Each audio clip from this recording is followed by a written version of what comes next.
현장에서는 잠깐 창고에서 살짝 입맞춤 정도만 하고 저녁에는 시간을 내서 식사 후 숙소를 찾아다녔습니다. 침실로 들어갔더니 그 여자분이 평소에 도구들을 사용하는 취향이었던 것 같아요. 저는 전에 얘기했던 그 회사는 경리가 지방으로 발령받게 되면서 자연스레 이별했고 저도 더 규모 있는 회사로 이직할 기회가 생겨 사표를 내고 좀 더 큰 지방 업체로 옮기게 되었어요. 이전 회사는 규모가 작은 건물이었는데 옮긴 회사는 이름만 들어도 건설업계 사람들은 다 알만한 그런 회사예요. 아파트까진 아니더라도 오피스텔 정도의 규모를 시공하는 회사죠. 현장 공사 파트로 입사하게 됐고 건축 기사로 일을 시작했어요. 처음 접해 보는 건축 분야라 그때는 야근도 정말 많이 했고 일요일에도 출근했던 것 같아요. 지금 생각하면 정말 고생을 많이 했던 거죠. 여기서 현장의 여성분을 알게 된 추억을 하나 이야기해 볼까 해요. 보통 현장을 운영하다 보면 청소하는 환경미화 인부를 관리하는 환경 반장과 그 밑에 환경미화 아저씨들이 현장의 쓰레기나 화장실 같은 곳을 주로 청소하고 환경 관리를 담당해서 처리하고는 해요. 그때 저는 건축 기사로 반장이 없어서 제가 직접 환경미화를 관리했죠. 환경미화 아저씨 3명과 아주머니 2분이 있었던 것 같은데 아주머니 한 분이 얼굴이 좀 괜찮아 보이고 집에서 놀기 심심해서 그냥 집 근처 현장 일을 하며 용돈벌이 정도로 하셨던 것 같아요. 저도 그냥 엄마 또래는 아니고 저보다 한 10살쯤 많은 아주머니라 그냥 일상적인 대화나 업무 지시 등을 했었죠. 어느 날인가 환경미화 분들이 회식을 하는데 김 기사도 오늘 저녁에 참석해달라고 하는 거예요. 그래서 시간 봐서 가겠다고 했어요. 앞서 말했듯 기사들은 일이 많아 야근을 일상적으로 했어요. 그날도 환경미화 분들 회식하는데 갈 생각 없이 그냥 남은 일을 처리하고 있는데 바로 위 대리가 김 기사 오늘 환경미화 분들 회식하는데 너 초대했다는데 안 가보냐고 하는 거예요. 아니요, 아주머니. 아저씨들 회식인데 제가 가서 뭐 하겠어요 했더니 아냐 가봐. 널 기다리고 있어 라길래 하던 일을 멈추고 그 회식 자리로 늦게 합류를 하게 됐죠. 도착해보니 아저씨들은 거의 취해 있었고 아주머니들 중에 방금 말한 그냥 비라고 부르도록 할게요.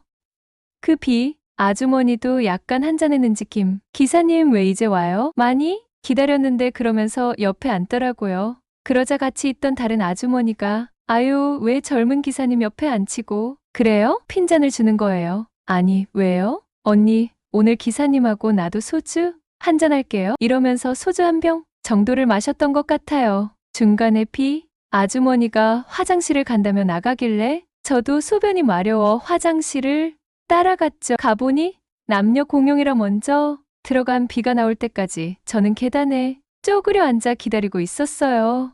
뒤에서 문 열리는 소리가 나고 아주머니가 김 기사님 화장실 가세요 하더라고요. 저는 아무 생각 없이 화장실에 들어가 소변을 보고 있는데 아주머니가 저를 쳐다보고 있는 거예요. 깜짝 놀라서 아주머니 왜요? 하니까 김 기사님 여자친구 있어요? 하길래 지방으로 가서 이제 헤어졌어요. 하니까 우리 술도 깰 겸 여기 앉아 있자 하며 아까 앉은 계단에 앉았죠. 그렇게 둘이서 앉아 뭔 얘기를 했던 것 같은데 정확히 기억은 안 나요. 갑자기 그 비 아주머니가 제 허벅지에 손을 올리며 김 기사님 허벅지가 단단하네요 하는 거예요. 그리고 귓속말로 우리 둘이 나가서 2차 가자 하는 거예요. 저는 별 생각 없이 그래요. 아주머니도 별로 취한 것 같지도 않고 나가서 한 잔 더 하자 하며 자리를 정리하고 일행들 다 보내고 비와 한 잔 더 하러 근처 포장마차 같은 곳을 가게 됐어요. 가서 간단히 한잔하며 둘이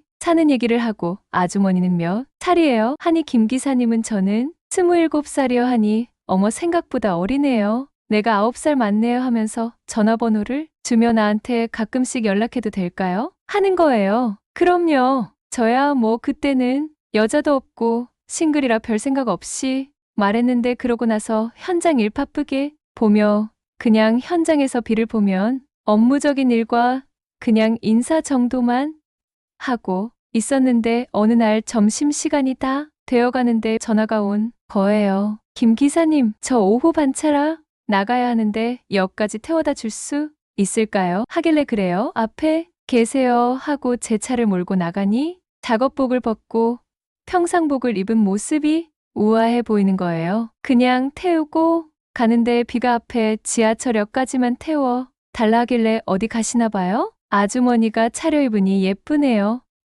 아니, 그래, 김 기사님 같이 갈래요? 하길래 왜요? 아니 그냥 이렇게 나오니까 할 일도 없고 그냥 우리 데이트 좀 하자 하길래 잠시 고민을 하다가 제 위 대리한테 전화를 해요. 저 일이 좀 생겨서 오후에 현장 좀 비우겠습니다 하니 그래 뭐 바쁜 것도 없고 오후에 비도 온다고 하니 그래라 하는 거예요. 그렇게 허락을 받고 나니 비가 갑자기 여기로 가자 하며 고깃집으로 가자 하는 거예요. 저는 속으로 에이 내 지갑 털려고 작정했구나 하고 그냥 식당으로 들어갔는데 그때 저는 특수 부위가 그렇게 맛있는지 몰랐죠. 김 기사님 낮술도 한잔해야죠 하길래 그래요. 뭐 어차피 나온 거 낮술 한잔하죠. 배고프기도 하고 술도 당기기도 해서 둘이 조금 취하게 먹었던 것 같아요. 저는 아주머니는 돈도 좀 있어 보이는데 왜 힘든 현장 일을 하세요? 하니 에이 뭐가 힘들어요. 그냥 청소하고 월급이나 받고 하는 거죠 뭐 하며 화장실을 간다 하고 나가서 들어오면서 제 옆에 앉는 거예요. 그러면서 살짝 제 허벅지며 허리며 어깨며 만지고 그러는 거죠. 에이, 아주머니 취하셨나 봐요. 하니 응, 김 기사님 저 평소에 기사님하고 같이 있고 싶었던 적 많아요. 지난번 기억나요? 비 오는 날에 뭐요? 아니 김 기사님이 제가 비 맞고 가니까 쓰던 우산 저한테 주고 비 맞고 갔잖아요. 그날 기사님 되게 멋있어 보였어요. 남자답고 하길래 아, 그랬던 것 같네요. 맞아요. 아주머니 비 맞고 계시길래 우산 드렸었는데 그날 저 김 기사님한테 반했어요. 하길래 에이 뭐 그런 거 같고요. 순간에 아주머니가 갑자기 제 옆에서 입술에 뽀뽀를 하는 거예요. 저는 깜짝 놀라서 아주머니 취하셨네요. 아니에요. 저 괜찮아요. 기사님, 우리 나가자? 하길래 그래요 하며 계산을 하려는데 저도 낼게요 했더니 아까 계산했어요. 하더라고요. 아까 화장실에 가면서 계산을 했었나 봐요. 나가니 나지긴 했지만 비가 올 듯 한적하고 그때 그곳이 인천 지역인데 그때는 한창 개발 중이라 주변에 아무것도 없었던 것 같아요. 아주머니가 택시를 부르더니 김 기사님, 저기 저랑 같이 가요. 어디요? 그냥 같이 가자 하며 택시에 저를 태워 근처 새로 생긴 숙소로 가네요. 저는 술도 취했고 아주머니가 가자 하는 대로 따라갔죠. 지난번 이야기 때 경리랑 숙소에 가보고 한동안 만에 갔던 것 같아요. 그렇게 들어가 보니까 김 기사님, 아니 김씨 먼저 씻으세요 하길래 저는 어색하게 그래요 하고 옷을 입고 들어가려니 옷을 벗고 들어가야죠? 하길래 천천히 옷을 벗고 샤워실로 들어가 씻고 있는데 아주머니가 옷을 벗고 들어오는 거예요. 깜짝 놀랐죠. 비가 김 기사님이랑 같이 씻고 싶었어요 라면서 들어오는 거예요. 그렇게 어색하게 서 있으니 여자랑은 처음 같이 씻어보나 봐요 하며 부드럽게 씻겨 주니 좋았어요. 와, 김씨 튼튼하고 실하네요. 그러더니 아주머니 특유의 노하우를 발휘하더라고요. 전에 그 경리랑은 그런 게 좀 부족했었는데 아 역시 아주머니는 경험이 있는 거예요. 나이대가 있어 약간 풍만했지만 키가 큰 편이었고 포근히 감싸주면서 이것도 첫 경험이었죠. 그렇게 우리는 처음으로 관계를 맺게 된 거예요. 저야 뭐 젊은 나이고 비도 여성으로 한창의 나이니까 그날 정말 우리는 많이 했었던 것 같아요. 그렇게 우리는 주변의 시선을 피해 현장에서는 잠깐 창고에서 살짝 입맞춤 정도만 하고 저녁에는 시간을 내서 식사 후 숙소를 찾아다녔어요. 그래서 물어봤어요. 아주머니, 남편은 뭐 하세요? 제 남편 건설회사 다녀서 지금 해외 파견 중이고 한 달에 한 번씩 들어와요 하고 자녀는 없다고 하길래 그럼 아주머니 집으로 가요 하니까 조금 망설이더니 그래? 그러자 하고는 택시를 타고 집으로 향했어요. 가니까 성격대로 청소도 잘 돼 있고 깔끔하게 생활하더라고요. 그리고는 침실로 들어갔더니 아주머니 평소에 장난감을 사용하는 취향이었던 것 같아요. 그러던 중에 제가 그걸 보게 됐던 거고 아주머니 이런 것도 사용하세요?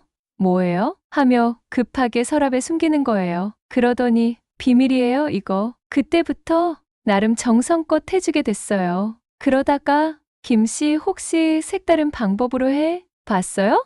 그쪽으로 해볼래요? 하길래 저는 생각 없이 그래요? 하니 저한테 저기 화장대에서 오일 좀 갖고 오세요. 저도 처음이라 잘 안 되더라고요. 나중에 알게 됐는데 아주머니의 남편이 이런 식으로 많이 요구를 해서 몇 번 해봤었다가 이제는 그쪽이 더 좋다고? 그래요. 좀 색다른 경험이더라고요. 그렇게 비아주머니의 집에서의 경험은 그렇게 마무리되고 현장에서 만나던 중에 숙소나 제 방 또는 아주머니 집에서 만나고 지금의 영상으로나 볼 수 있는 흔하디 흔한 관계였죠.